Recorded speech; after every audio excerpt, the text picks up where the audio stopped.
Hello नमस्कार दोस्तों, आप सभी लोग ठीक होंगे ऐसा करता हूँ। तो आज आपको बताएंगे ब्रह्मांड के बारे में। तो सुनिए, यह हमारा ब्रह्मांड है। ब्रह्मांड एक शब्द है जो संस्कृत भाषा से लिया गया है। यह शब्द विश्व के बड़े और विशाल जगत को जानने के लिए उपयोग होता है, जिसमें सूर्य, चंद्रमा, तारे, ग्रह, नक्षत्र, 11 दिग्गज आदि सम्मिलित है। ब्रह्मांड बहुत बड़ा है और उसमें अगाध विशालता होने के कारण इसका अध्ययन खगोल शास्त्र के अंतर्गत आता है। यह हमारा पृथ्वी है, सबसे प्यारा और जीवन विस्तार के लिए उपयुक्त ग्रह है। यह एक द्वितीय ग्रह है और सूर्य के निकट है। पृथ्वी सौरमंडल से सूर्य के चारों ओर घूमता है। यह विशाल नीले गगन और अनंत नक्षत्रों का एक घर है, जिसमें जीवन के नाना प्रकार के रूप देखने को मिलते हैं। और पृथ्वी का प्राकृतिक सौंदर्य भी अनगिनत प्रकार के हैं, जिसमें कि समुद्र, बादल, पहाड़, झील, घने जंगल, नदियां, बर्फीले पहाड़ आदि दृश्य का आनंद लिया जा सकता है। ये हमारा सूर्य है, हमारे पृथ्वी के लिए सबसे अनमोल उपहार है। सूर्य का उदय और अस्त होना देखने वालों को एक शानदार नजारा प्रदान करता है। सूर्य की रोशनी और उसके चमकते हुए रंग लोगों को प्रकृति के खूबसूरत अनुभव से जोड़ता है। सूर्य जीवन के स्रोत के रूप में महत्वपूर्ण है, जिसमें हमें गर्मी और ऊर्जा प्राप्त होती है। इसीलिए लोग सूर्य को दिव्य प्राकृतिक उपहार मानते हैं। यह हर दिन सबके लिए समान रूप से उदय होता है और उसी प्रकार सबके लिए अस्त भी होता है।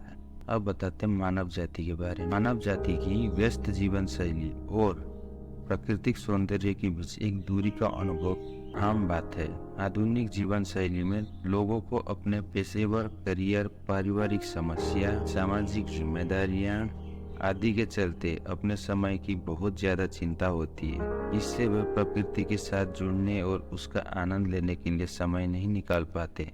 प्रकृति हमारे लिए एक अमूल्य संपदा है।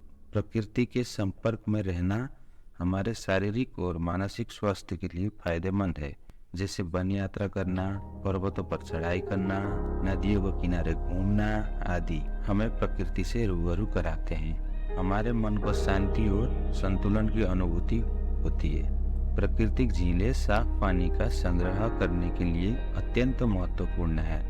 ये झीलें प्रकृति के अनमोल संसाधन होती है। जल वन्य जीव और जल जीव के लिए एक महत्वपूर्ण भूमिका निभाती है। साथ ही मानव जाति के लिए भी जल एक अति आवश्यक और महत्वपूर्ण माना जाता है। मानव जाति को ही अपने आसपास की झील, नदियाँ या अन्य पानी के स्रोत को साफ और स्वच्छ रखना पड़ेगा, जिससे सभी जल जीव, थल जीव और इंसानों के लिए जीवन में पानी का भरपूर आपूर्ति हो सके और इसी प्राकृतिक संतुलन भी बना रहता है, जिसमें वर्षा भी एक पानी का स्रोत है जो हमारे जीवन में अहम भूमिका निभाता है। वर्षा के लिए हमें प्रकृति से मिले उपहार, जंगलों को भी बचाना जरूरी है, जैसे पेड़ पौधे भी सभी जीव और मानव जाति के लिए एक अहम भूमिका निभाते हैं। जंगलों से हमें ऑक्सीजन प्राप्त होता है और प्राकृतिक संतुलन भी बना रहता है, जिससे मानव जाति और जीव के लिए जीवन आसान होता है। धन्यवाद दोस्तों, आप लोग को जानकारी कैसी लगी, अच्छी लगी तो कमेंट बॉक्स में जरूर बताना। Okay bye.